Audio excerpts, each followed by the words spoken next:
Everybody, welcome to the whole school board tonight. Our president's running a little late. You'll be stuck with me for a few minutes running this. I'm going to start with our approval of our minutes 2A, 1 and 2. So we could take minutes and expenditures at the same time. Okay. Under the consent, if you would so choose. If there's no questions for the minutes or expenditures, I'll entertain a motion. Mr. Vice President, I'd like to make a motion that we approve in the consent agenda 2A and 2B. The superintendent, I think, is going to handle his part, and we'll get it. All right. So the motion is to approve in the consent agenda 2A and 2B. I have a motion by Mr. Coach Holman and a second by Ms. Moss. Any questions? All in favor? Any opposed? Moving into superintendent's report, 2C. All right, so we have a couple of superintendent reports. So one is ASBA at Prescott. So we have regional meetings every single year. One of those, or this year for our region, will be at Prescott on October 21st, so it's different school boards. As of right now, I have 4 confirmed school board members that were working on those registrations. That will be from, I believe, 5 to 8. You'll get 3 hours of credit for that. As you know, if you're an experienced school board member for longer than a year, you have 6 yearly hours that you have to get. If you are a brand new school board member, you have to get 9 in your first year. However, y'all have been great about that. So I think y'all are doing a great job with those hours. Just continue to work those. In addition to that, there's also a meeting in December that is in Little Rock that I believe is 2 days worth of training. If you would like to get training for that as well, if you're interested, just let us know. I think there's a virtual option for that as well, but I will confirm that tomorrow morning. In addition, we have a work session, so this is for the good of everybody. We have a work session on October 30th during the day. I don't think I see Mr. Jones, but I see some representatives from Burrow Henry. Okay, there you are. All right, so we will be at Burrow Henry. He's already got an agenda laid out for us, which is fantastic. So we'll have all of our school board members there, walking through the building, observing some classes, and getting the down and dirty from Mr. Jones about his campus and what he loves about what he has this year, some challenges that he may have just from the board's perspective. And then on the back end of that, there'll be a working lunch session, and we're going to talk about the school district budget. As many of you know, we've talked about employee compensation, raises, facilities projects, even talked about it just a tad in the annual report to the public. We're going to talk a little bit about where we are currently, where we're going in the future, and really excited to talk with the board about that. So that's on October 30th, and it's just a work session. There will be no action items that day. That will be from 8:30 in the morning until 1 p.m. All right, and in addition to that, we have our superintendent awards. So we have Burrow Henry, Yerger, and Haps, which we'll present today. So since Mr. Jones is 100% in the house, go ahead and make your way down front to present your superintendent awards. And other principals, Ms. Narleski, Dr. Narleski, and then I think Ms. Marks is around here. Just go ahead and kind of make your way down to the front so you can be ready. I told Ms. Lard, you're going to have to walk a long way if you don't come down to the front to get this award. She said she was okay with that. So.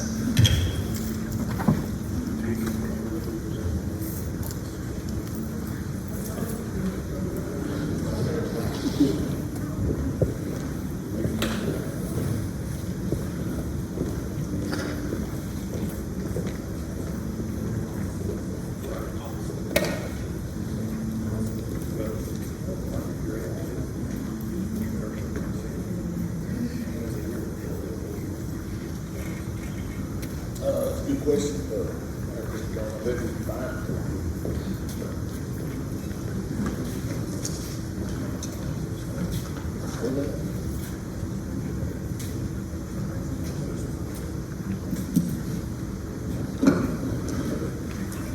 Good evening, everybody. For my first award, I'm gonna start with my students. My first student I have is a student that I believe is one of the sweetest girls to ever greet. She's gonna greet everybody with a smile, whether she's having a good day or a bad day. She always has a smile on her face. That student is Brooklyn Evans.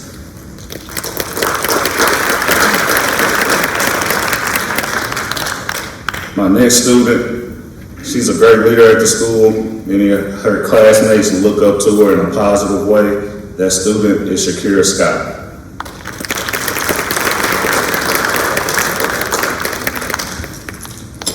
My last student I have, very excellent student, works real hard in the classroom, perfect gentleman around the campus. If he ever sees me doing anything, moving tables in the cafeteria, he always step up and help me in any way he sees fit. He is part of my flag guard campus job, so he makes sure he take care of our flag as well, and that's Mr. Rashad McClure.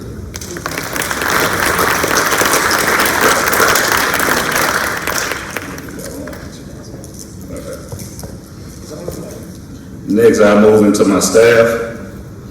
This person, I'm just so proud to have her on my staff. Some of the strategies she has been using in her math class, I have been able to implement at home with my daughter as we're working on homework, and just to see her get it based off the strategies I'm getting from my teacher in my building has been amazing to me. That staff member is Ms. Basilio.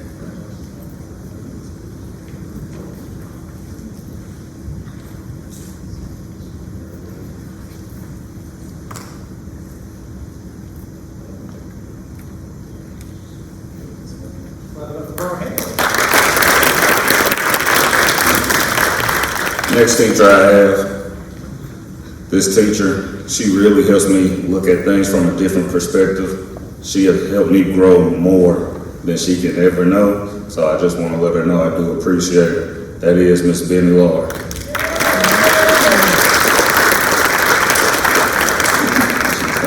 For my classified staff, I know her job can be stressful. She probably has a hard job just like me, but the respect she gets from her students when they leave her classroom, I commend her for, and that is Miss Whitney Muldrow.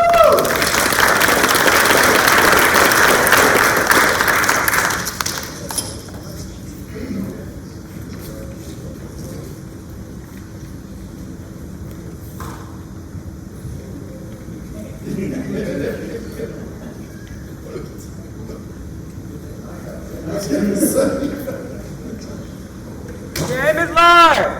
Woo!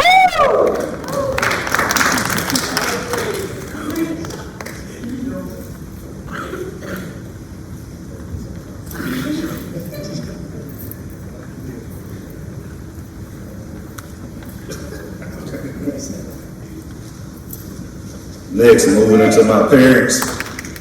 First parent I have, I just really appreciate her. This year she just stepped in, filled a valuable role for us at our school, and helping us make some changes that is really benefiting our students. And that parent is Akira Lucas.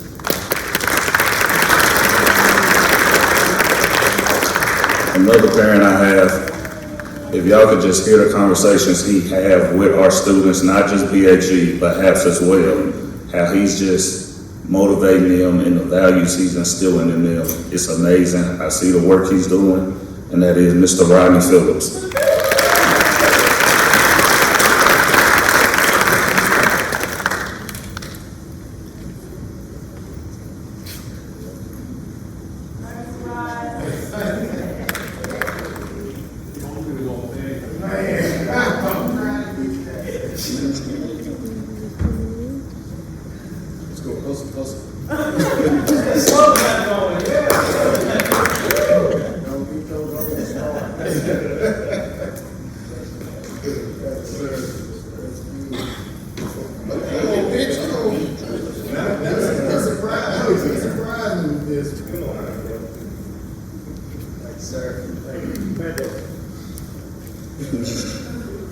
And last is my community partner member. This person really just stepped in and basically told me they're going to support all of our kids on their birthday month and do something for all the kids to make their day feel special. That person is Jason Moore.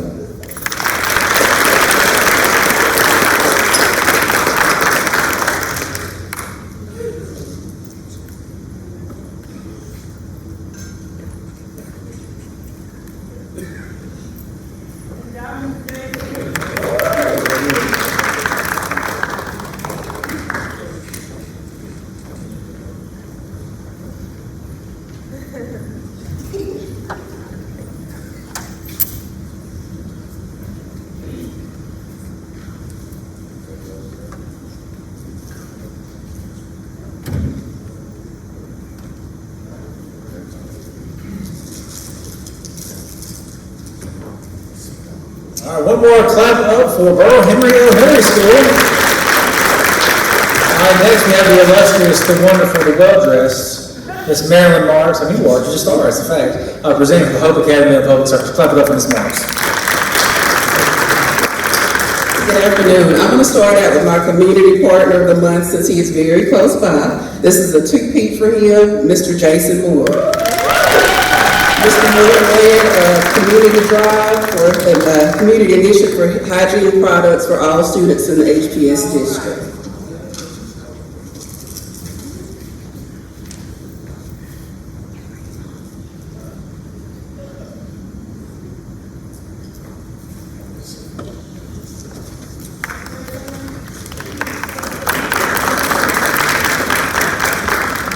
Okay, my student of the month, or my superintendent's award student, Miss Elena Cheatham. Miss Elena has a bright smile and a positive attitude every day. She works hard to do her best in all her classes. My next student is Miss Alyssa Banks. Alyssa is very sweet and helpful to all students and staff at HABS.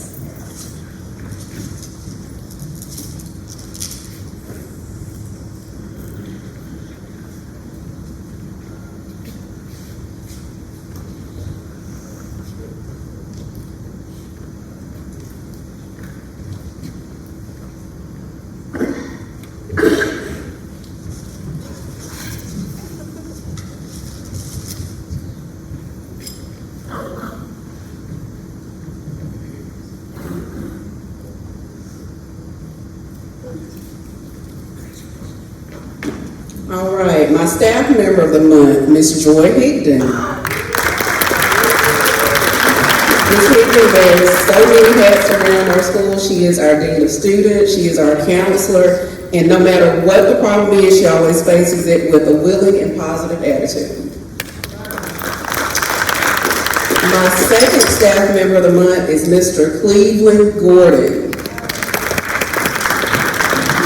Coach Gordon has been a wonderful presence on our campus. He's made so much of a difference. We've enjoyed him joining our HABS team. During our spirit week, we had about 10 little Coach Gordons walking around because they want to be just like him. So we appreciate him.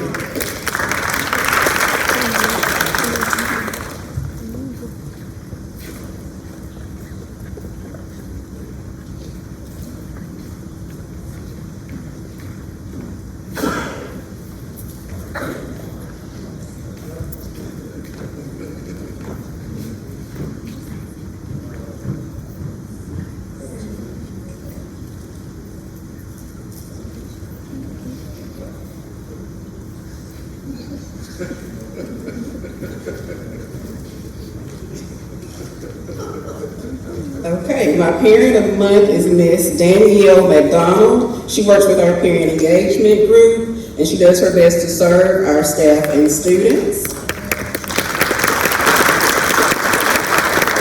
And I would also like to recognize the Wilcox family. The Wilcox family does so much for our entire district and our campus as well. They donated supplies this year, and they also helped with the Hope Watch Trivia Night as well.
And last but not least, my last staff member could not be here, Miss Kayla White, but I want to make sure I recognize her. She does so much around our campus. She's just about our PR person and Facebook person as well. She's always doing something to help our students. So Miss Kayla White. All right, next we have the wonderful, the Type A Queen, the Get It Done champion, the person that's doing wonderful things at Yerger Middle School, Dr. Carla Narleski. Clap it up for Carla.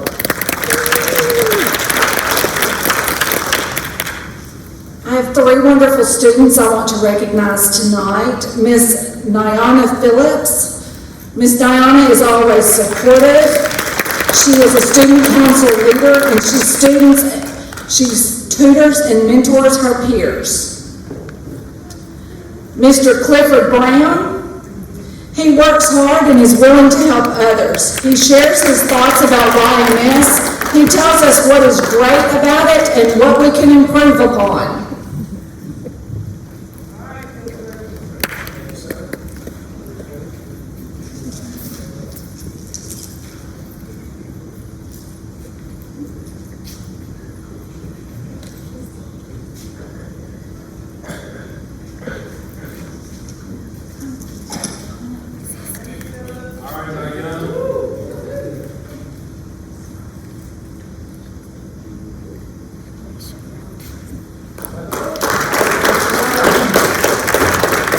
My third student is Miss Dakota Greer. Dakota is consistently raising and lowering our flags at YMS daily. She teaches other students the procedures and practices, and she even helped set up for the video crew that came and decorated our schools, so we appreciate her.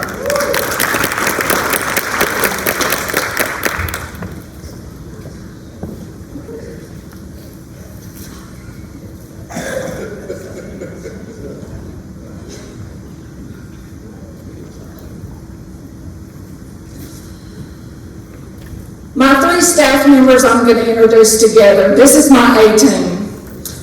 So, Ms. LaTonya Bradley, she stepped up and began the year with a bang. She led professional development and directed the beginning of the school year. Coach Jonathan Turner began our school year off right by setting high expectations. He works with students to achieve goals and make positive changes for a future. And Ms. Jessica Garcia, she organized the beginning of our school year events to ensure a smooth transition for parents, students, and faculty. This is the Yerger A team.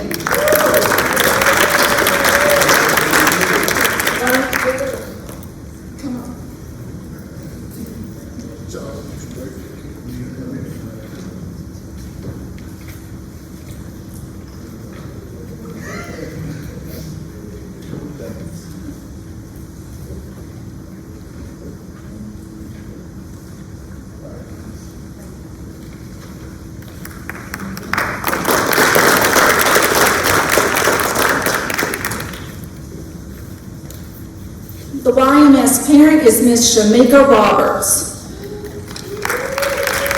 Miss Roberts is always willing to support Yerger and what is best not only for her child, but all students at Yerger Middle School.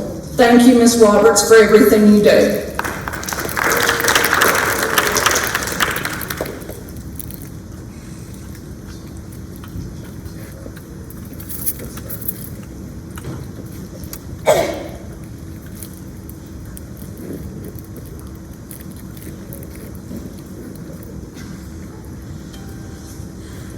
And last but not least, our community partner for this evening, I do not believe she was able to attend, but it's Miss Barbara Gilbert. She is with the Hope Quilting Guild.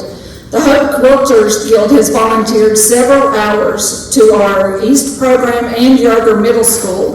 They have donated sewing machines and fabric to help our students complete projects for state competition. So thank you very much to the Hope Quilting Guild.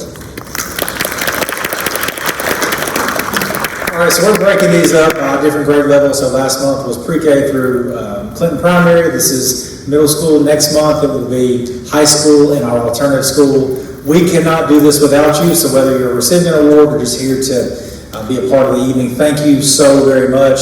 We are your local public school who wants to do a fantastic job servicing every single student in our district, but we cannot do it without you. We love you. We thank you. Just give us about 2 minutes and we'll be ready for our regularly scheduled board meeting. So stick around, be a part of those action items, but if you need to leave, you can do so. Right outside here, there's also the culture fair. Please take a look at that. They put a lot of hard work into that. So thank you again.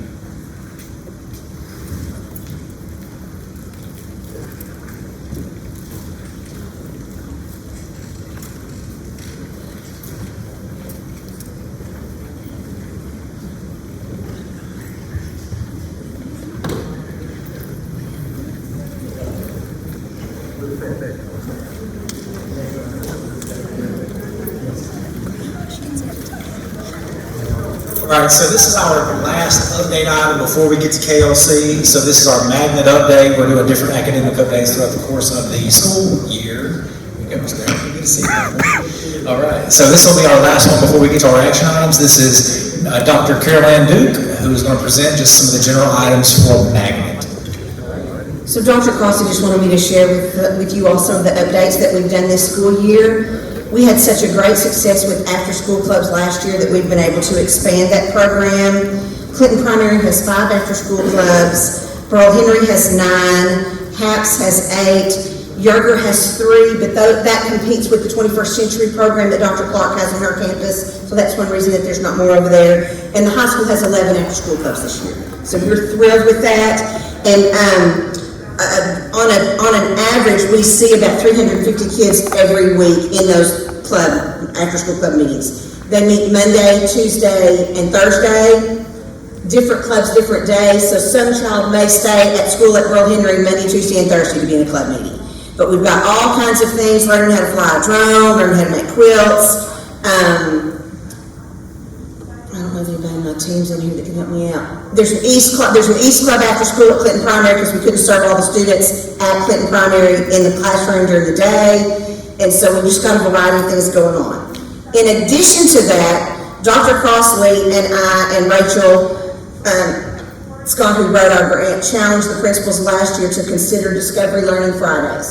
Because we have some students, for one reason or another, who can't stay after school. It's a transportation issue, they have to get to a job, they have to go home and help with family, and so staying after school wasn't conducive for them. And so between this week and Christmas break, every campus will have a Discovery Learning Friday that will be a 2-hour block of time in an afternoon, and every adult on that campus that is a certified teacher has a classroom, and most of the paras are offering a discovery learning activity that students can explore the different elements within all of the pathways that the Magnet Grant provides, not just the ones on their campus. We have sewing clubs, we have drama clubs, we have music clubs, we have a chess club, we have 2 or 3 different drone clubs, all kinds of things for students to begin to experiment and not miss out on those opportunities that they were missing with clubs.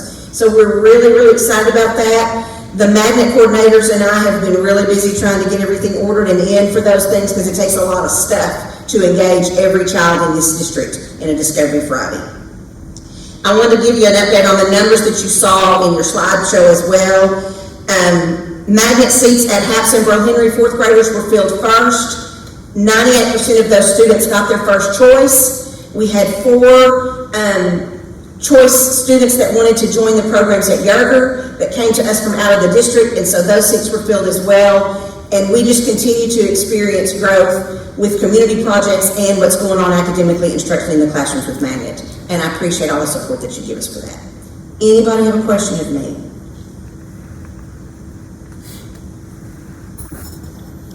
I will toot Dr. Duke's horn and just the overall Magnet team. That to and through planning that takes place to make those numbers go at the Collegiate Academy, Secondary Career Center, all the pathways, the certificates of proficiency, technical certificates, 1 year of college completed, even enlistment, all that is a collaborative effort between the high school, the counseling staff, the college, but definitely the magnet team. So you remember, one of the pillars of the grant, by the time that it's over, is that we will have reimagined a high school diploma, what a high school diploma actually means in Hope, Arkansas. And just want to give Dr. Duke and the team their kudos on staying with that and on that, because we're actually seeing the results of that, and it's kind of exciting to see the fruits of our labor, and just wanted to give you that shout out. Thank you. This is our second and a half year. So second year of implementation. The first year, half year was all about planning, so hiring staff and all those things. And we've also been asked to submit proposals to the National Magnet Schools of America Conference that will be in Nashville, Tennessee in April. And so we've submitted a project around student engagement and the whole Cradle to Careers piece with the baby bundles and the Parent University and Kids College. So we've got some really exciting things going on, and we're getting some real good recognition, and lots of folks knocking on our doors wanting to know what we're doing. So, and that's a testament to you all as well. So I appreciate that. Questions? She's already walked on, I guess, right? Question?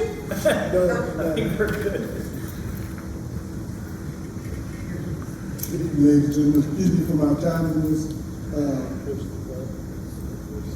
He's on.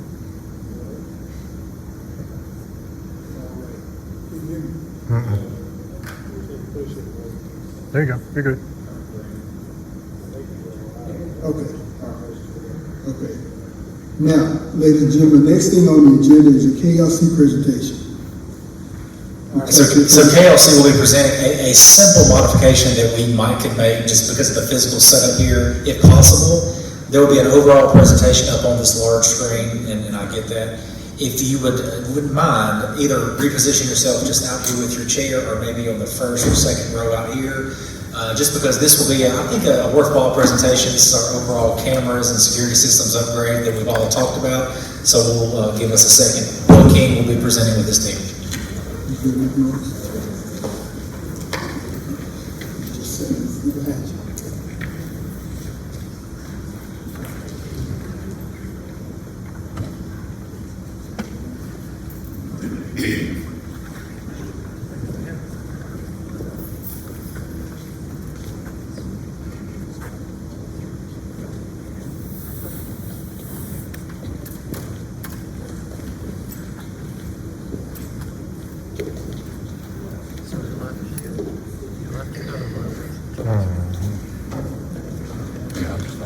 I just texted him.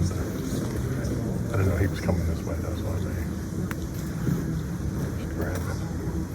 I wasn't even sure that the portion of the public meeting was taking place for like 2 years. Yeah, nobody came.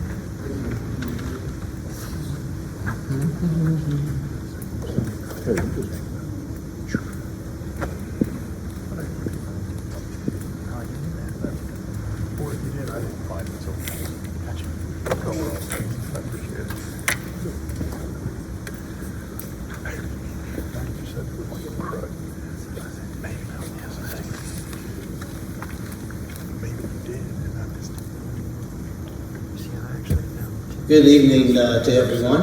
I want to thank you, Dr. Crosley and Mr. Matlock, for allowing me to come in and speak. And first, Dr. Crosley asked me to give an update on the first project that we started this summer, and that was the door access control. And as I get started with that, I want to explain the piece that on what we did to assess that. So upon visiting with Mr. Matlock and his team, we did a full assessment of the district, and in that we recognized that we could utilize for the door access a lot of the hardware that was already in place, and you had a great VMS software called Video Insight, and that we got to work with that, and then that's going to transition to the camera solution that he's going to show you also. So that piece was already in place in the district, which saved the district a lot of money. So moving on from that, as we started the project for the access control, to transition over, so that VMS software that you already had, it was not being utilized for your access control, so that's one thing that we moved to.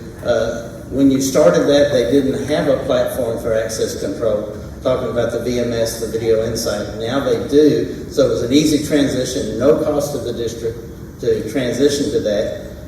So we were very quickly been able to go in and put what they call controllers in. With that, we were able to utilize again your hardware and make repairs where needed. So across the district, we were able to do this under the purchase orders, and I had them here in front of me, just for a little less than around $130,000. What you did, we were able to do the whole district to get it transitioned over to on the access control.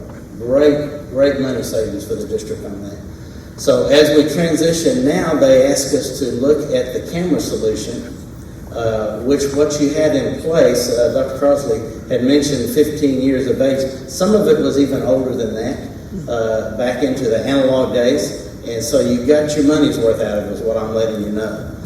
Very good quality product that was installed back then. That's why it lasted so long. And so we're proposing the same thing with the iPro Panasonic solution here. That is actually the owner of your VMS software, which is the Video Insight. A great fit, because that means that every camera you purchase, there is no license fee, there is no maintenance fee. It's a one-time purchase, and they will give us updates as they update the versions of software free for a lifetime. So it's a great solution for the district. So the camera solution, now moving to this, we're talking about transitioning right now the high school and middle school. Am I not correct on that? Got the thumbs up? I think that's what I see in the background there. So that's the solutions that we'll be moving and putting the new camera system in for it.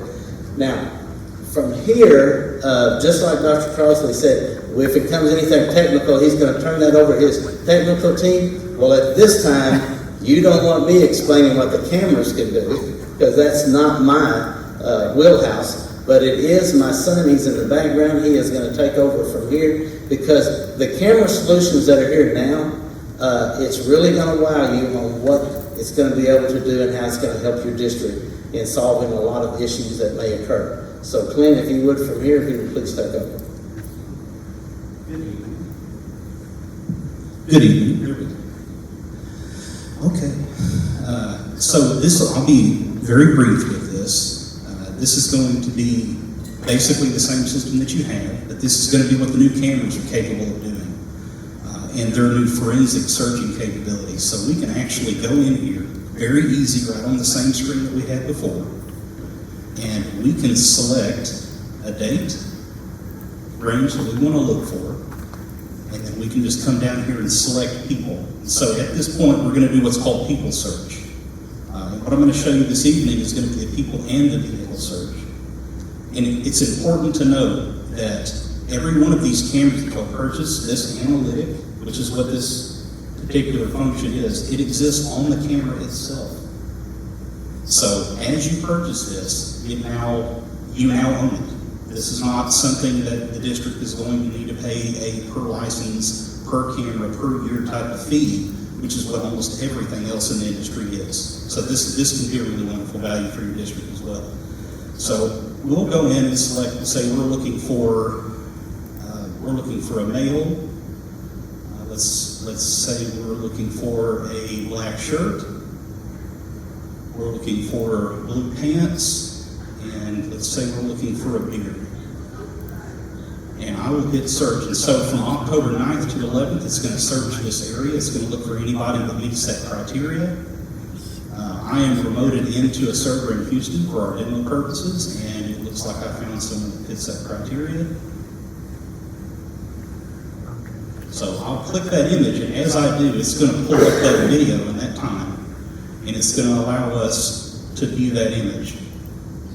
And just like the cameras do now, we have the ability to frame by frame. We have the ability to zoom in to get a better image for what we're looking for. So if I want to make sure that I get that exactly to the space where I want it, I can come in and zoom in on that area to see who it is that we're looking at. And there you go. So you can save so many man hours. If you have any kind of information to be able to search forensically to say, I know that this was a male, this was a female, they were wearing this color shirt, they were wearing this color pants, any number of ways that you can look at this. And just to go through and show you what a lot of these criteria are, we can search shirt types, we can search hair color, we can search sunglasses, we can even search the color of bag, the direction that they may be walking. So there's just, and we can search whether or not that person is wearing a mask, which this isn't as much of an issue now as it was before during COVID, but this was a big issue during COVID, so we have that ability as well. To quickly show you what other capability we have, we can also do this with vehicles. So everybody's got Amazon vans running around, so we'll pick a blue van that is moving from left to right. Let's lower, that's probably a lot of vans during that time, so we'll lower the search date from the 10th to the 11th. And what you'll find that's very impressive about this is that a lot of these vehicles are moving at speed at well over 100 feet away from the camera.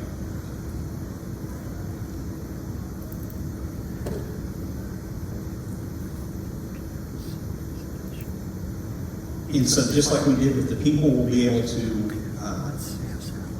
move it frame by frame until we get it into the image where we want it. I can take this and zoom in so that we can see the exact vehicle that we were looking for.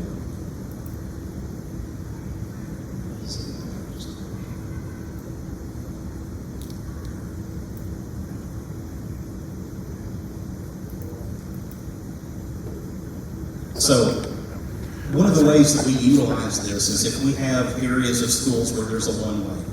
If we've got someone who continuously comes in and drives the wrong direction on those sites, we can look for a vehicle that is moving in the wrong direction. And this can keep you from having to search hours and hours of footage looking for the vehicle doing that down to a few seconds. So, this is basically the functionality we're looking at. I'll hand this back over. Okay, so I wanted you to see some of the AI function. It's analytics that we're using here. It has a lot of other capabilities, but the biggest reason for the district making the changes is the resolution of the camera itself.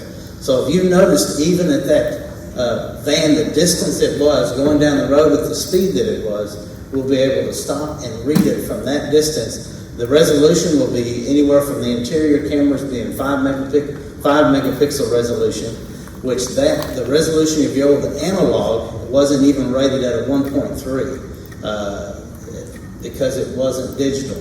So the increase that you're going to have is going to be closer to 30 to 40 times sharper detail on what you've had previous. It's going to be that much better. So 5 megapixel cameras on the interior, exterior cameras, some will be rated on what you saw in some of these out here up to a 4K camera, which will be equal to an 8 megapixel camera. So you're going to see quite an increase in the resolution of the cameras. Okay. To make it as quick as possible, Dr. Crossley, unless you're some other functionalities that you want me to explain or any questions you might have. I think question and answer might be good, so I can kind of carry this around. Do the board members have any questions about the upgrades, the camera capabilities that we are talking about? I just have a question about the feature. Okay. Showing that how you search. I don't think I need that, Dr. Crowley. I think if you had say hypothetically we had an employee that we fired, terminated for whatever reason, is there a way we could take that picture, put it in a system, and it search, and if that picture picks up and sends a notification, say Mr. Madlock or whoever's on that? Yes, sir, there is. So right here, you'll see where it says upload photo. I can move this and I can upload the thumbnail of a photo. And if we have that analytic turned on a specific camera, so for the feature you're talking about, what we would typically do is put that camera in your secure vestibule, your main entry or exit to the school, where that person would have to go in and out, and we'll have that looking at everyone that walks through. And if there's anyone that matches that face, then it can notify your SRO, your police, your staff, whoever you want it to notify. Is that an extra feature? No, that is facial recognition. It is part of the system. I think you satisfied Mr. Courtney's question. So does anybody else have a question?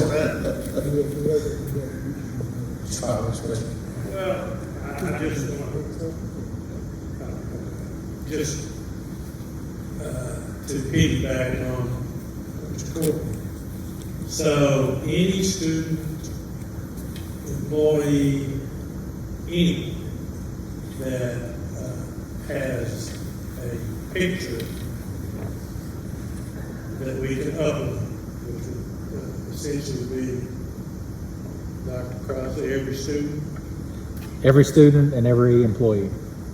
So that anybody that's been trespassed, no contact orders, or anything, that encompasses everything. So to be perfectly clear about that, the answer to that is yes, we can do that. You would want to use specific cameras for that purpose, meaning we would want to have a camera, we would use the camera in the front vestibule to do facial, okay? You could put these cameras all over and we could use it to track them around the school, at any entrance and exit where they come in. Yes, sir, we are capable of doing that. We absolutely are. We would probably want to specialize certain cameras for looking at vehicles, looking at people, doing the people forensic search. But the cameras themselves are capable of doing any two of these analytics, and in some cases, any three of these analytics that you would choose. Okay? That is every single camera that we have in operation. That would be the ones that you would be upgrading to. Yes, this would be a functionality of the new cameras. As I may have briefly mentioned, but I may not have stated very clearly, the analytic itself, meaning the functionality to face search, the functionality to search people, to search vehicles, that exists on the camera itself. So it shares the resource load, and why that's so powerful is we don't now have to purchase all of these huge analytic servers. We'll have one that manages the cameras, and that's all there is. Other than that, the cameras themselves, they carry the resource load of the analytics, and that is very, very valuable to the district, because once you buy it, you do not have to have the annual fees associated with running that analytic, and almost every other system does. And I just ask kind of a, maybe not no question, what is a lifetime?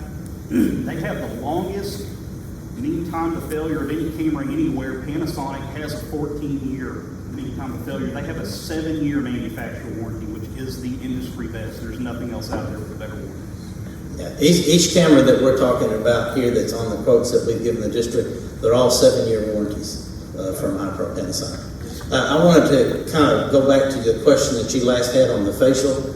So when he's saying all the cameras come with the capability of the AI to do facial, that camera can't do anything when you assign it to do facial recognition. That's all it can do. You can't add other analytics to it. That's why he was saying you take a particular camera for that solution. For instance, on an exterior camera that's looking at a wide range of area, you're not going to get facial recognition out of that. But so as they come in view, you've got tight enough shot. Like the shot that he gave the example of the guy with the black shirt, blue pants, and bearded, that was close enough for facial. He could have been across the room because of the 5 megapixel resolution and still gotten facial with that. But you know, when you're 3 or 4 rows deep in a parking lot, you're not going to get facial with that. So it's not every camera with facial. It will be particular ones, and that's what he was stating. Yeah, we would want to position those cameras to make sure we get an accurate read. We want it to be in a position where the trajectory of the image can actually see the points on their face so that it can tell that is the person. So when it's gathered this information, when we're looking for that guy, the black shirt, the blue pants, and the bearded, we might have been able to catch him outside, okay? Because we get a lot of, like the searches for the vans, it had a whole lot of vans. He could have scrolled down and it picked up several vans in there. It only had one guy with a black shirt, blue pants, and a beard. But if we might have been looking for somebody with black hair and a red shirt and blue jeans on, we might have seen several with that. But for facial recognition, it can take a side shot of your face and still, because you've inputted the pictures in there, still tell you who that kid is. Thank you.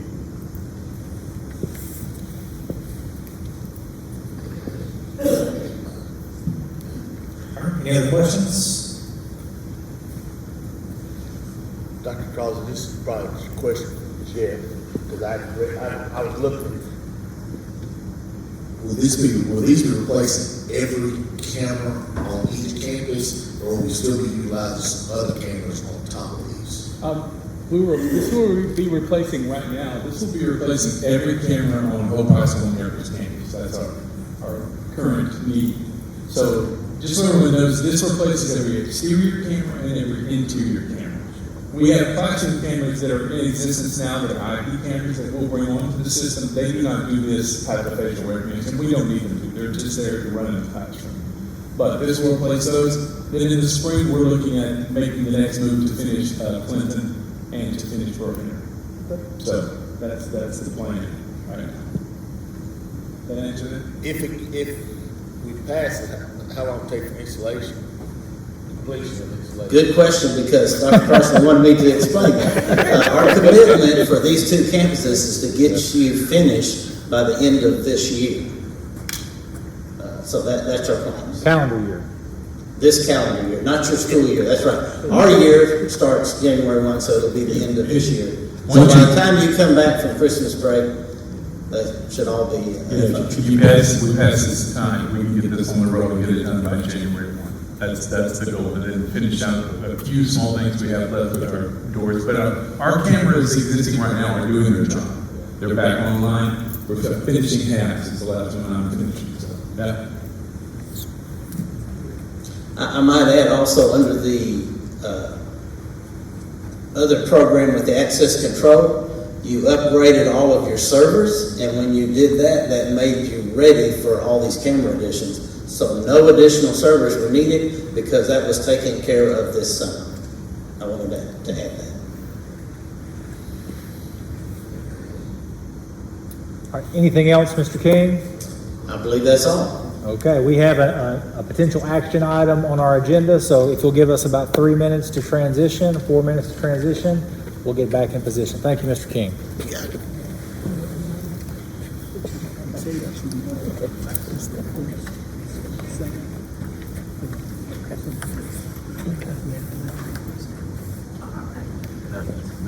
Now do a cartwheel.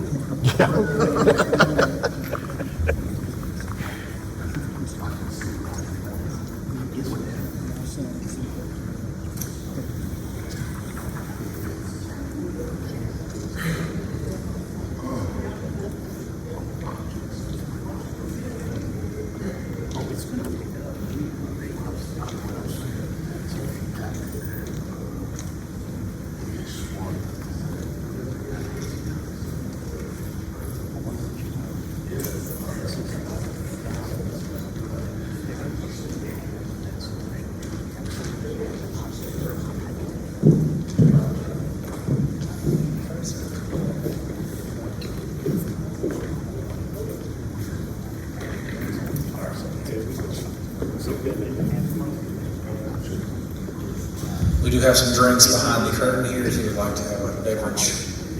Don't get stuck back there. It's red light district.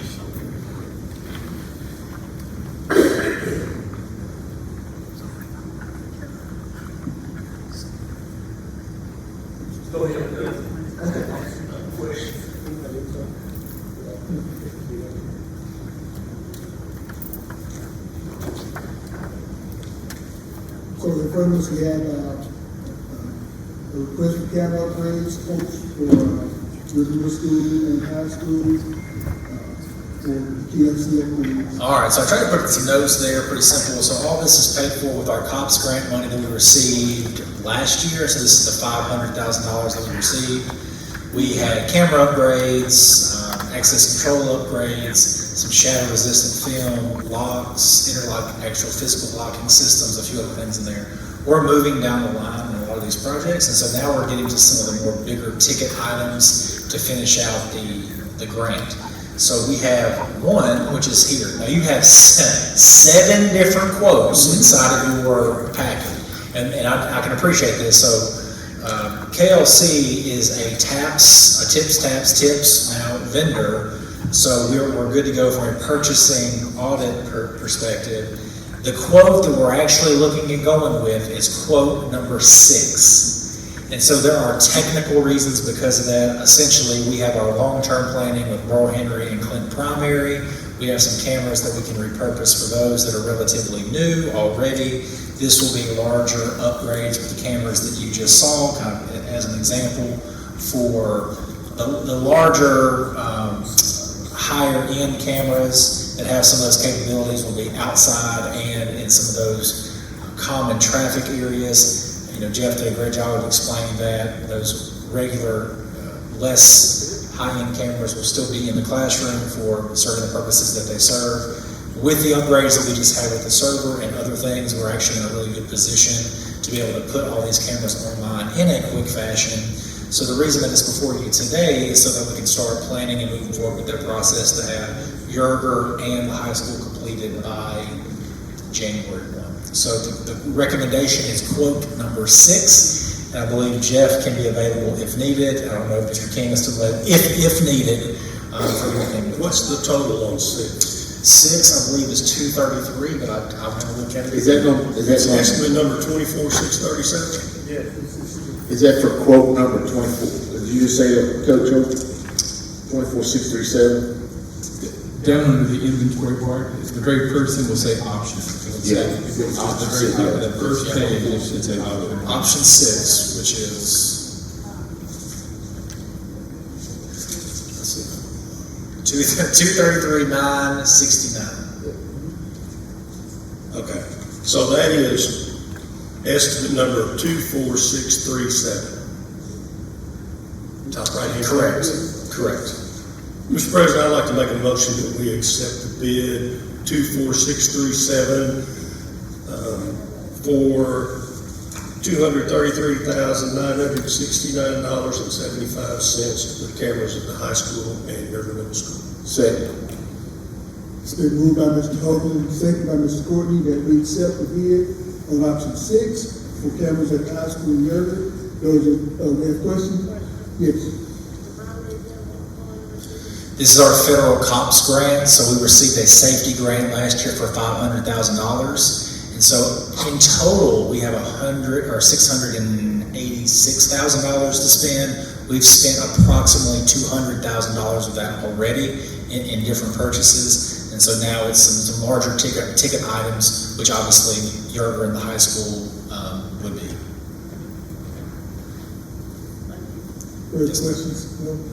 Again, it's been moved by Mr. Holman, second by Mr. Courtney, that we accept the bid on option 6 for cameras at Yerger and high school. Those in favor, show by show of hand. And we have unanimous vote.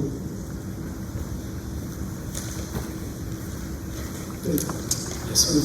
Thank you, guys. Appreciate it.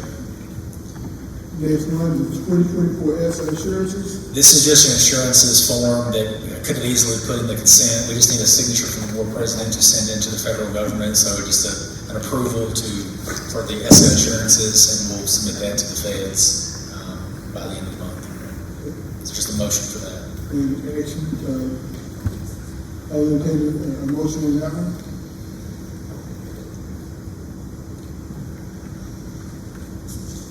I have a question since we're waiting on the motion. Sure. In the ESSA assurances, there's a narrative. Yes. Can we get the narrative? Yes, we can send that narrative over. Yeah, I can email it to you, Yeah. 100%. And so it breaks down the different campuses as well, and I can send that to you for 100%. Just so we see the whole thing. Sure. But, yeah, I'd like to make a motion that we approve the ESSA assurances.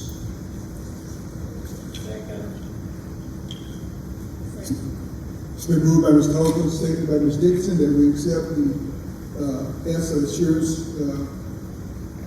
thing here. Those in favor, show by show of hands. And motion carries. Next item up is the PPC items. All right, we have Mr. Bourne, who is representing the PPC. There's 2 separate items as he is approaching the bench, so to speak. We discussed both of these at length and did a decent amount of work with legal counsel and PBC meetings, and even HEA, Hope Education Association, met with him a little bit. So we came to a good understanding, and where we both could kind of live with a policy change that would take effect potentially immediately. One is for personal days and one is for business PD policy. So without further ado, Mr. Bourne, the first one we're going to look at will be teacher personal days. With the personal days, as the rationale presented just says that following the same consistency as it's extended to administrators, that personal days can be taken without condition, since teachers are only given 2 of these days, and that is the practice for administrators and other employees. So that is just to kind of get consistency there across the board. It doesn't add on the days, it just allows the days to be taken when they need to be taken.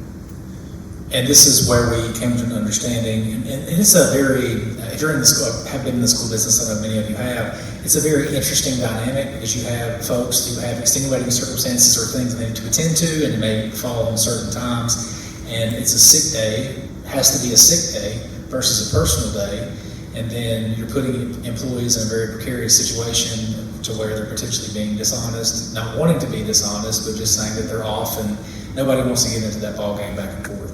I think this is a reasonable change to this policy, and one that I'm willing to kind of co-sign with the PPC as a change.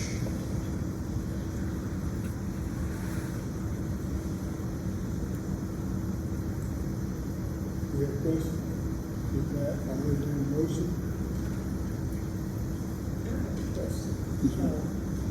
And we probably already answered this, but anyway, compared to the ABA members wanting to know if going to the conference. Yes, ma'am. Does this entail? That is the next one. So Mr. Bourne is going to present a second policy change. That's what the next policy change is. This one is just related to personal days.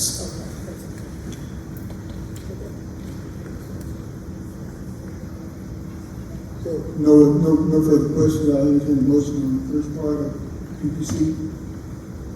I make a motion to accept the changes to the teacher personal days. It's been moved by Mr. Courtney, seconded by Ms. Wallace, that we accept the changes for the teacher personal days. Those in favor, show by show of hands. Those opposed, vote is unanimous. Next one is the professional development leave day, time, motion. This one took a slight bit more doing because there are multiple facets to this. Luckily enough, there have been some other school districts that have taken this more official capacity change. We looked into it more extensively, so you'll see in your copy different text colors. So it's like what our current policy is, what the PPC was recommending, how we cross-referenced it with some other policies that exist and from some other places, and I believe came to a really good understanding. So without further ado, Mr. Bourne suggesting a policy change to professional development leave with a PPC proposal. And this goes to your point, Ms. Moss. This really what it does is it takes practice and puts it in policy. So since I've been in Hope Public Schools going to this conference, it's been PD days when we go to the conference. However, last year that changed in this year. So that's why this change was brought before you, is because if educators are going to get professional development that is approved by the Department of Education, those days should not be targeted against them and make them take the 2 personal days that we get.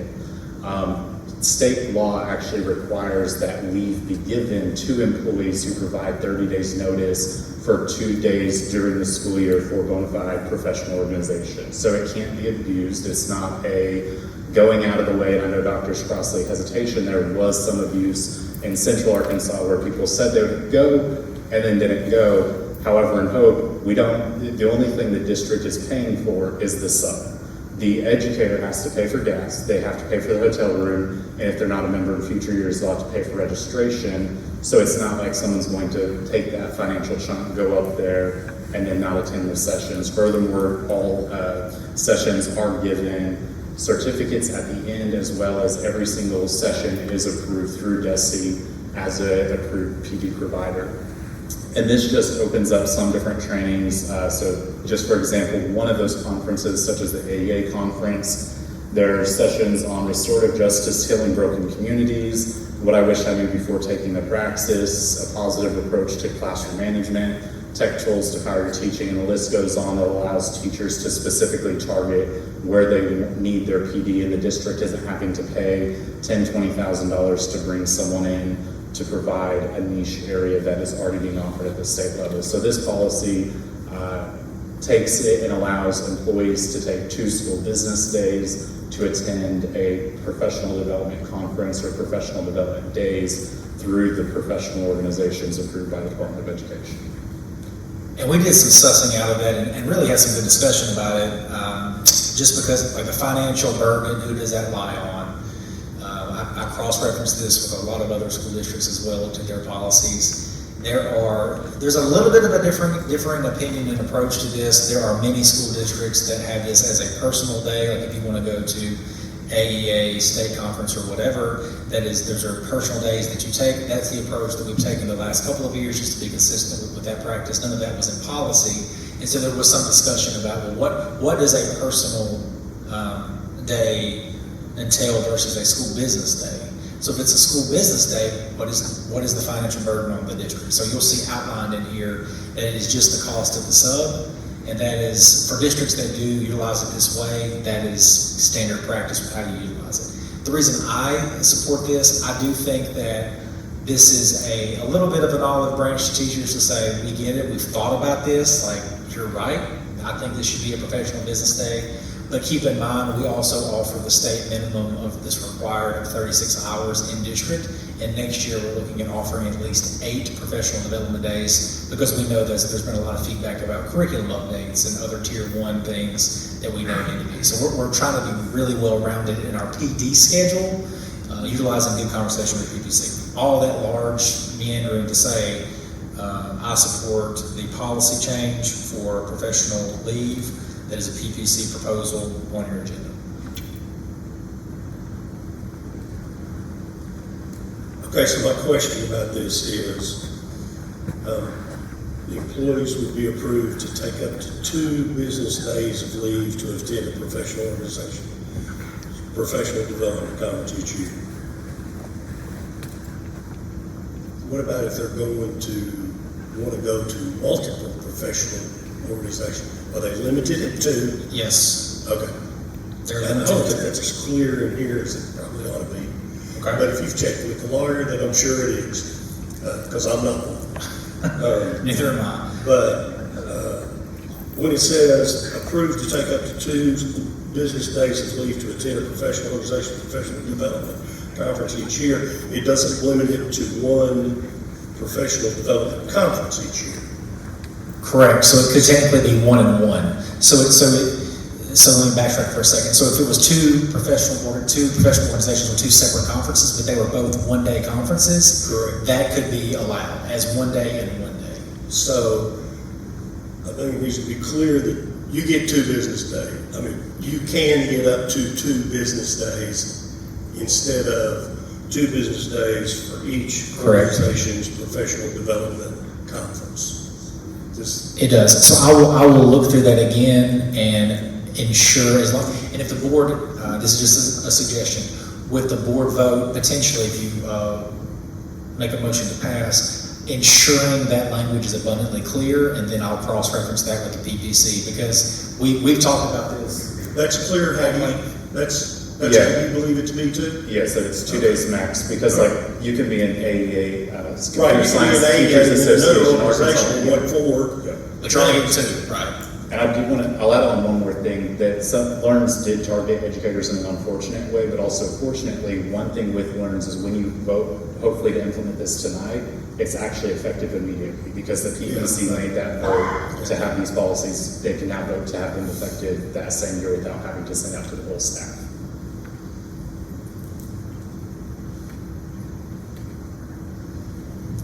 When, for instance, if you have teachers that sign up for the AEA, do y'all limit it to the number that you let go, let attend? So there has to be notice. And so the way that we handle the AEA conference has been a 30-day notice, so that there's good notice on allowing subs to be planned, that the school day is not interrupted in that fashion. The additional piece, which Mr. Stuckey was in the room somewhere, I sat in on the HEA meeting last month, and Mr. Bourne talked about it. So HEA and professional organization at the state level as well is providing for a lot of the cost for its members. So there's not an additional financial cost for the district for professional travel. So when it comes down to the burden on the district from a sub perspective, from a hotel, from travel, from mileage, from all that, I believe it would be an undue if the district was paying for all that with this policy, because there's also required PD that we have that we're offering right here and doing different things. I think this is consistent, as Mr. Bourne said, with practice, but we've had some back and forth where I just couldn't get there with, I'll speak honestly, I couldn't get there on it being business leave until we talked through this last piece, with it not essentially changing, just the classification of the day changing, so that personal days could be utilized in a more personal fashion that wouldn't be this sort of PD. So, does that answer your question? You're looking at me like maybe it didn't. Maybe I just talked a whole bunch. It didn't answer your question. Well, I'm surprised to see here that the employee has to bear the cost of their registration, sounds like, and their travel and their meals. Right. So this is above the required. So this is additional professional development. That is, we offer the 6 to 8 days already, and then you may, with a policy like this, there are other opportunities out there that an employee could take advantage of. It just wouldn't count against them from their personal leaves perspective. And I'm probably thinking years ago, when we go to the Reading Conference, you know. Well, if we have a required PD like that, it would count as a PD that we're sending someone to. So that is even separate than this. You're saying that possibly ADA has money that they could send their officers or representatives? Yeah, so for state level AEA, that is taken care of, which I am serving in that unique capacity as Secretary Treasurer. But HEAs, the local level, can make that decision to fund and help participants with that cost. That's left up to them. As far as the district is concerned, they're paying for the sub and their hotel. Like you mentioned, the travel to required conferences. PPC is never going to change that. We'll never support a change if it's required. We're going to go through the mileage, hotel, meal reimbursement. That's when those provisions pop in. This is just 2 days of the employee wanting to further their own education. And that's the difference, Ms. Dickinson. That's a good catch. The issue is not that they're going and it's a school business day. It is that it's not a required PD that we're saying you have to go to. So we're not requiring AEA, but we may require the state reading conference for K2 teachers. We may do that. And then if we required that, we would pay for all the costs associated with that. This is more employee-led and approved by the administration on their campus and allowing it to count toward a school business day and not a personal day. That's all. More questions? If not, I will entertain a motion.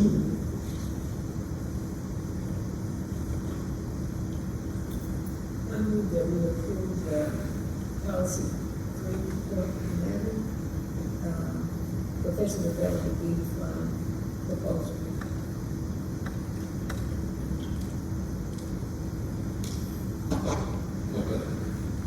Second. It's been moved by Ms. Moss, second by Mr. Courtney, that we accept the 2024 policy 3.11, professional development leave. Those in favor, show by a show of hands. And we approve unanimously. Next thing is the CSL incentive pay. So this one is something that I wanted to bring to your attention for really 2 reasons. One is that we're a part of the CSL grant, and those of you who've been on the board for the last couple of years, you're aware of that. I believe this is going to be the last year that that's going to be a reality, and really it's a year previous. So this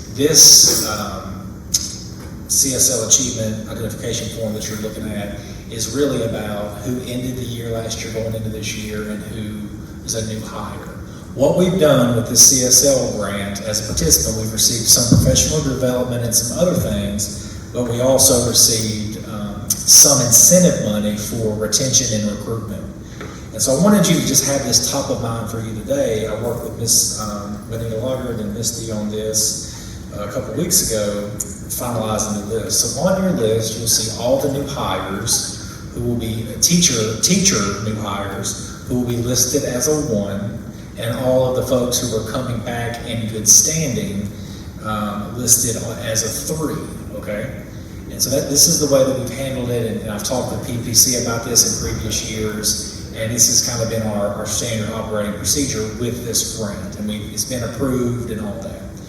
I wanted to bring to your attention today because part of our plan in previous years with the ARP money has been, okay, we have this incentive money, which is a retention and recruitment bump on some level. It's really based on the pot of money that the CSL grant has for the given year. They've not given us the amount that this would translate to yet. So I couldn't tell you today if it's going to be $1,000 or $2,000 or whatever the case may be. I couldn't tell you that. It would be some monetary amount for these different categories. The difference this year is we no longer have ARP money that's been liquidated, is in the process of every drop of it being liquidated, as you well know, which means we don't have additional margin in our budget for any sort of bonus when it comes to holiday time or anything like that for classified or certified staff out of the operating budget. And so this is, I just wanted to be abundantly clear with how this would be. This is not negative, this is not coming out of district operating, this is grant money. It's overall a positive thing. But in years past, it's been, if someone is just a casual observer of this or an employee who hasn't necessarily been locked into this conversation, it's been, oh, certified gets something, oh, classified gets something. And there's been many cases where we've tried to make that the very same amount if it comes down to a bonus and we can help it. So like there's been, holiday bonuses that we've done in the past where if a certified member got 1,000, a classified member got 1,000. And I think that was overall well received. This is a situation where we received a grant to serve a purpose around retention and recruitment. That's what this pot of money is for. If we utilize it in this final year like this, that's how it would be utilized. I just wanted you to be aware of it. That's all. So I guess approval of moving forward with this would be one thing. Okay. Go. All of it. So, gotcha. The vote, gotcha. Okay. So the discussion can be what it needs to be, but that is what it is. So maybe some questions on this, there might not be. I think most members here have been on the board for a couple of years and know the process of where we are. I just wanted you to be abundantly clear about what this is.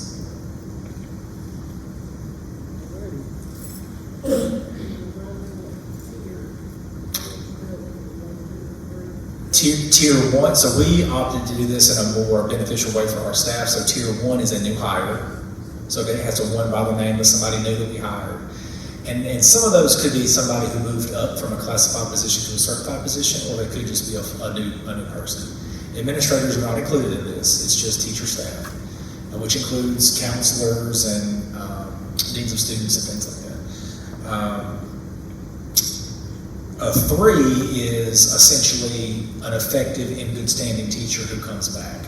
There's a Tier 2 that is more about growth scores and merit scores in the system that's been a little bit of a mess across the board in some other ways. So we took that off the table, and I talked to the DPCA about this last year.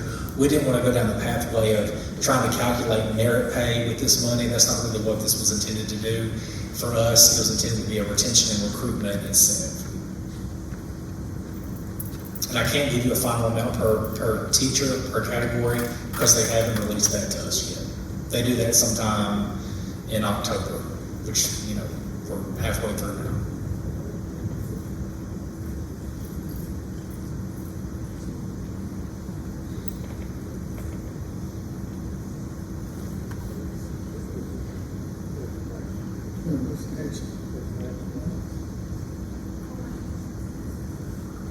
So, in essence, what we're asking is that we put ourselves in a position so that when the money is released, we can take care of those teachers who are entitled. Correct. So whatever that amount would be, this would be the approval to go into year 3 for the incentive. Correct. So for us, it's a retention and recruitment incentive. Do we have any further questions? If not, then I'll entertain a motion.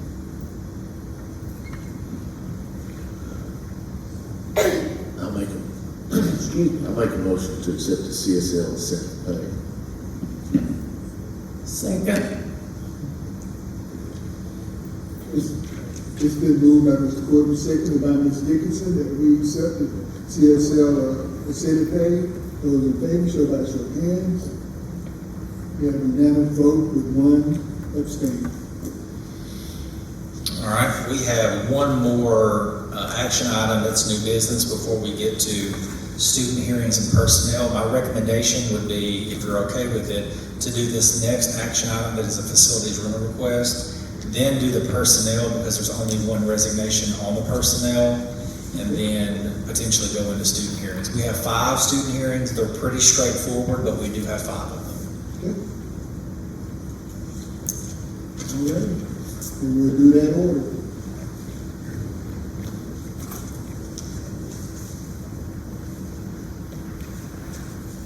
Oh, sorry, I'm sitting over here. The facilities rental request is for basically Pee Wee basketball, yes. It's in your packet. We do this every year.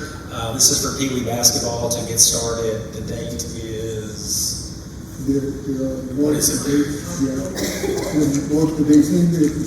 Yeah, so to be fair, it's kind of written down and not typed out, but this is something that we do every year with them. And it's been a very beneficial program for us. And so they work in conjunction with Mr. Henry and the high school principal and coaches to make sure that it works to the benefit of the kids in the program.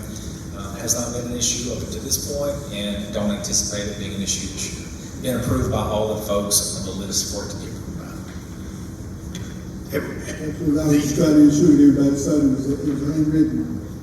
Yeah, okay. All the dates and everything, I don't remember when I was AD that we used the auxiliary gym at the high school. What concerns me about that, and I just want to make sure somebody's thought about it now, is, you got a possibility of Monday, Tuesday, Thursday, and Friday basketball games. And then Sundays, have the possibility of needing both gyms, girls basketball, boys basketball. Or they have from time to time, the girls at one time, guys at another time, 9th grade and 8th grade in the auxiliary gym. I just want to make sure they work through that with Philip or whoever needs to be worked through with that. And they're going to have a parking nightmare when there's a home game and they use the auxiliary gym. They ought to try to stay off those dates if they can. Now, I want our 3rd through 6th graders to use that facility as much as they can, but we need to have somebody overseeing that on a weekly basis to make sure we don't have conflict. And to my knowledge, there haven't been many scheduling issues with that, but there could be something that I'm blind to at this present moment. School district teams have priority, obviously, when it comes to scheduling, as you can imagine. Mr. Henry has probably worked through that. I know Coach Bradford has worked through on some of this as well from the gym perspective.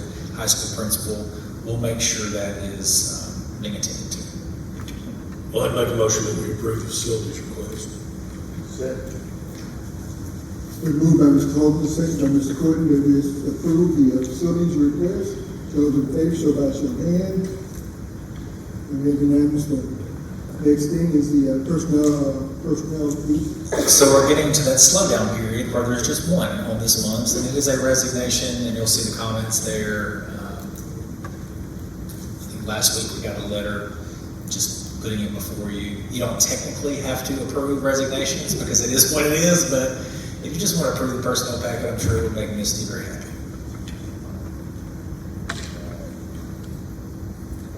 In an effort to make Misty happy, I'd like to make a motion that we approve the personnel packet. It's been moved by Mr. Holden, second by Ms. Moss, to approve personnel packet. Those in favor, show by show of hands. And we have a unanimous vote. So all 5 hearings have been requested as closed. We will take Yerger Middle School first. We have one particular one that we will take very first because there is a scheduling deal there. So if you're waiting, what closed means is every single hearing will be its own separate item. Everyone will have to go out of this physical room to the vestibule area or somewhere. I think there's some seating arrangements outside, and then we'll kind of communicate back and forth when you can come back in for the vote, and then we'll do it that way. So just give us a moment, and we'll be with you.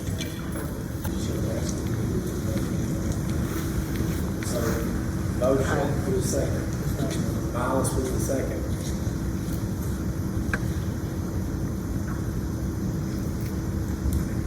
So Misty, Hoagland, our coach, was the motion. Okay. Miles was the second, and it was unanimous.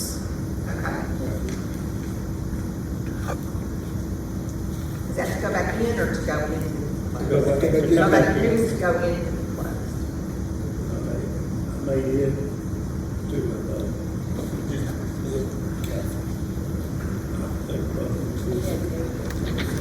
we just made a motion. Bill made a motion, come back in, Janice, second. So we are back to the session.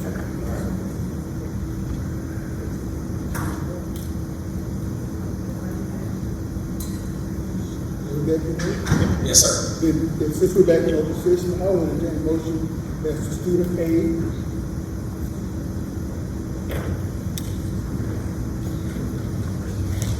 Mr. President, I will move that we accept the superintendent's, recommendation regarding student A.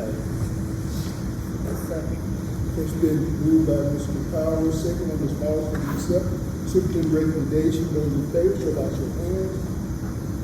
Do we have unanimous vote? Madam Secretary. So, Mom, we will be in discussion tomorrow with you on this, and we will follow up.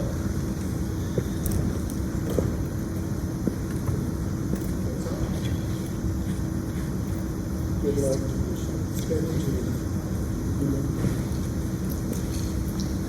Make a motion, we go into executive session and talk about the next student. It's been moved by Ms. Hoagland and second by Ms. Miles to the closed session for the next student.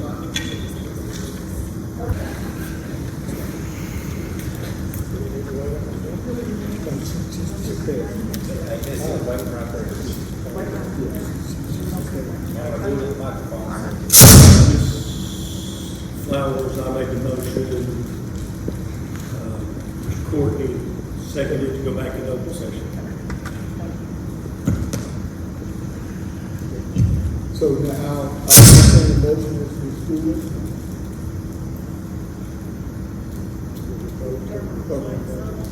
Yeah. That's right. Mr. President, I make a motion that we,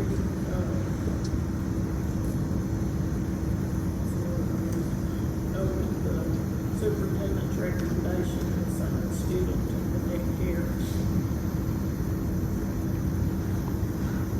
Second. It's been moved by Ms. Peterson, seconded by Mr. Courtney, that we, follow the superintendent's recommendation. Those in favor, show by your hand.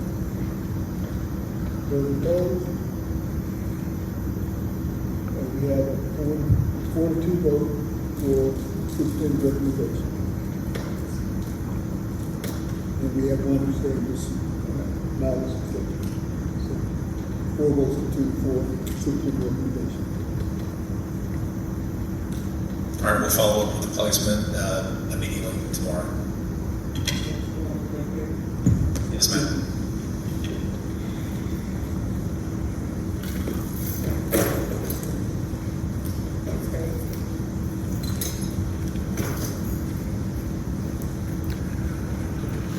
I make a motion, we go into executive session and talk about student safety. When you say you wanna go to her, they stay with you. You staying at home, so that's done. Something like that, but you gonna get anybody in. We have to take care of our employees. We can't do anything else? Yes. Mr. Courtney? What do you mean?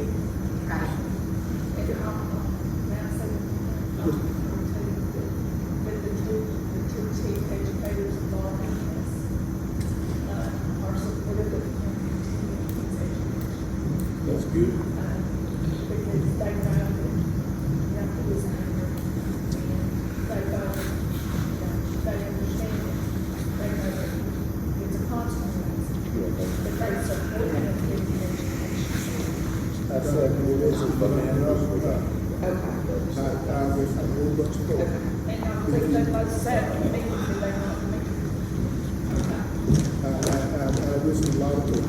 If you're angry or if you're drunk, it's gonna be disorder.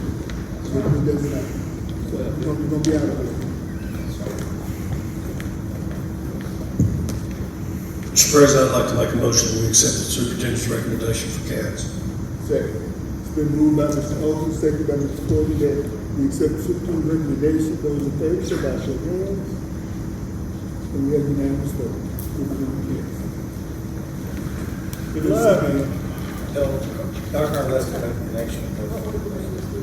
Commissioners, good luck, buddy. Stay out of trouble.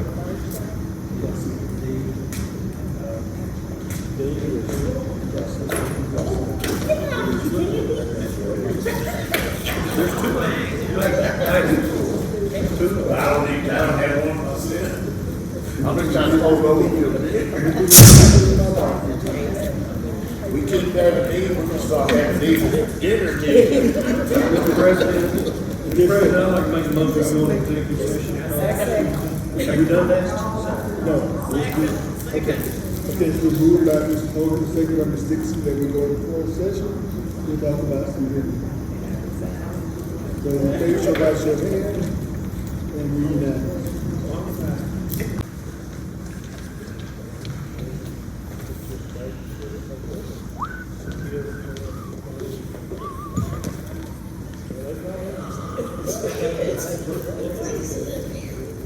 Mr. President, I'd like to make a recommendation that we make a motion that we accept the recommendation of the superintendent on Daphne Garcia. Second.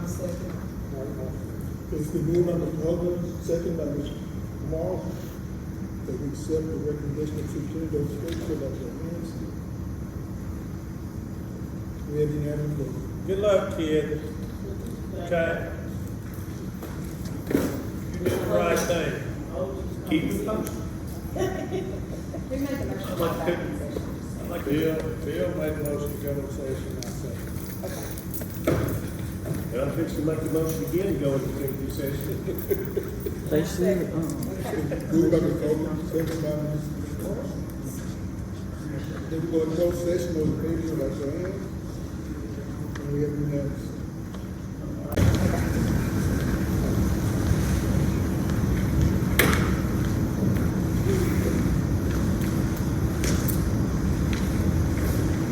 We're back in open session. Yes, sir, Will. Mr. President, I'd like to make a motion that we accept the superintendent's recommendation on E. It's been moved by Mr. Holman, seconded by Ms. Moss, that we accept superintendent's recommendation on school B. Those in favor, show by show of hands. Let me, Yes, sir. We have unanimous vote. I didn't vote, I wanted to ask a question. Good. Dr. Crosby, is there any possibility of, going until the end of the semester and then applying or getting this situation set back in good standing and come back to the high school? I know we've been. The simple answer is, you can do whatever you want. It's the simple answer. You could. Is that, well, the motion's already been made, it's already been seconded. No, So there has to be. a Question vote. comes in. We can vote down that motion, though. Withdraw. Whoever made the motion, they want to withdraw. I think that's. Well, I want to dig a little deeper before I do something. Is it a problem to do that? I guess that's a pretty general, vague, broad question. It's pretty broad. So, Mr. Burton, your situations that you've handled at the high school consistent would be a CAT's recommendation for the rest of the year based on other conversations and other decisions, correct? I don't want you to be on the hot seat or anything. So what what we typically do is, well, at least what I do in the situation, go on with what our handbook says. And make those recommendations.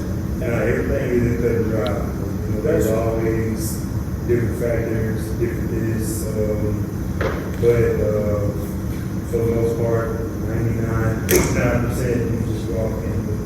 Yeah, no, and that's what I'm expecting, you know, and that's, because we've had so many this school year, not just, you know, well, we've had to do the same things that you're talking about. Everything's not cut and dry.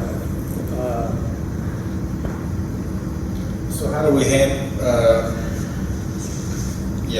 so the issue about a banned substance is where we get into this, because it is a banned substance after all. It is it's not even nicotine. Nicotine's a banned substance too. This is a mind-altering substance. And I'm not trying to, literally, whatever y'all want to do is truly the board decision. I'm just saying, you asked me the question about things being problematic or not problematic.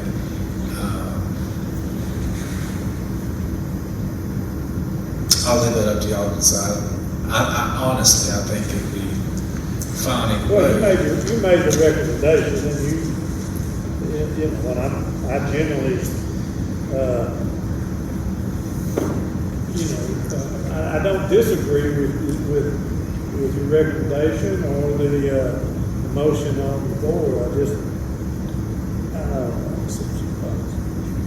there's always an exception. Whatever we end up doing, and I shut up, you're gonna be able to overcome it and take it and do it the right way, correct? May I say something? Yes, you may. Over the day that I was suspended, I was thinking about me smoking and how I started it and how I want to finish it. And I know there's other ways to cope with it because, I mean, that's the world that we live in. There's different ways to cope with everything. And I do plan to stop smoking because besides it helping me, it brings me sadness a little bit and a void of emptiness that I feel when I know that I'm an energetic kid, and because that's what I'm known for. If you ever ask me, my friends will be like, "Oh, Jared, always happy," or this and this and that. And then with smoking, I see it that it brings me happiness, but it's the void of emptiness that I have in my body. It makes it bigger and bigger and bigger.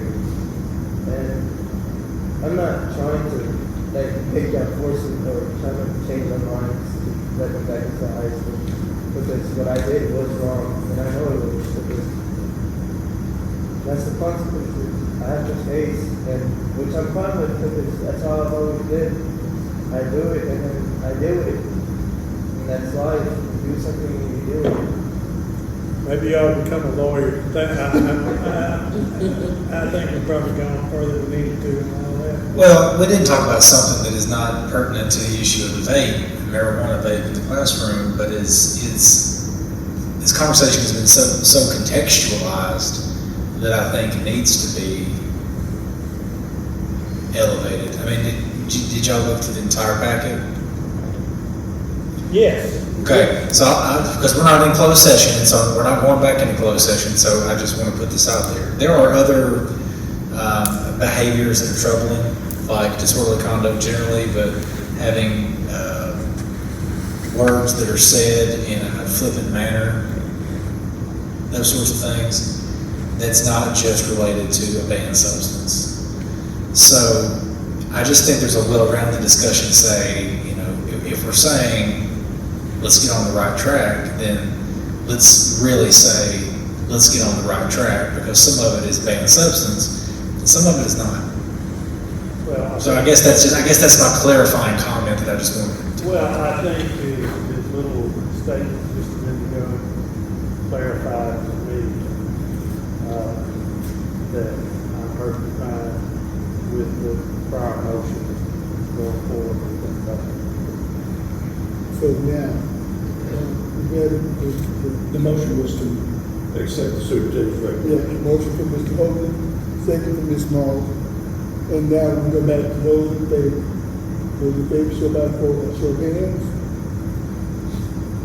And we have 6 votes, 4, Yes.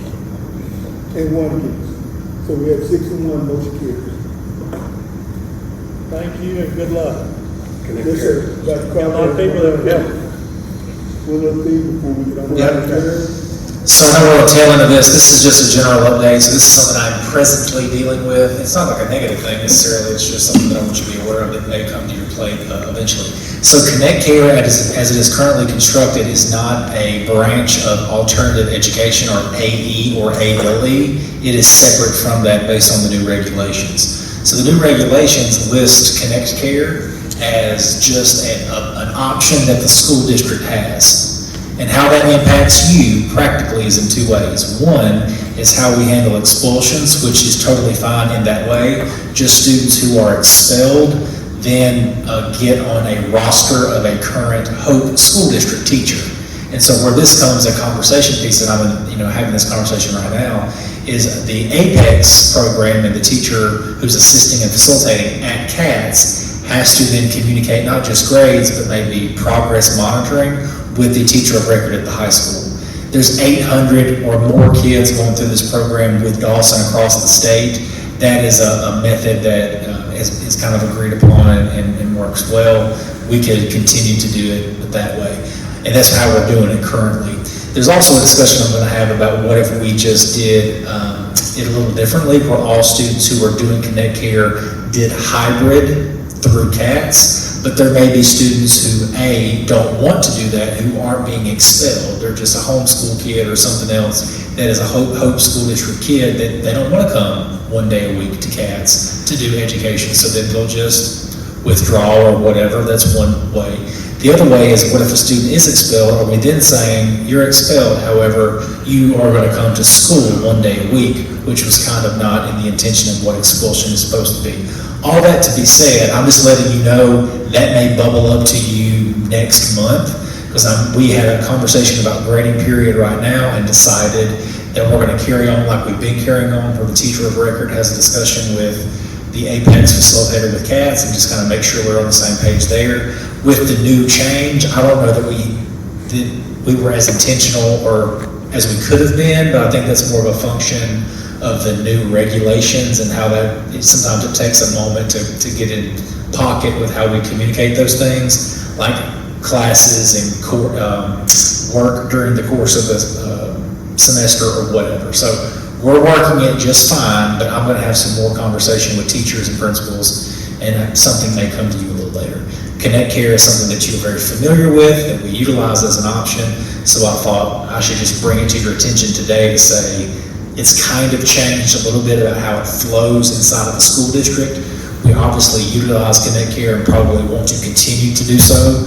Just wanted you guys to know about that. So you guys have any questions about Connect Care? Because it is now separate from alternative education. It's just a platform and a system that we can utilize as Hope Public Schools, and that's because of the regulation change in May. Flesh it out. Yeah. Over the next few weeks or whatever we need to do. Okay. I just want to give you the update and be clear with you. Is there anybody, Crosby? If there's nothing else, I told you, so that's everything. Thank you.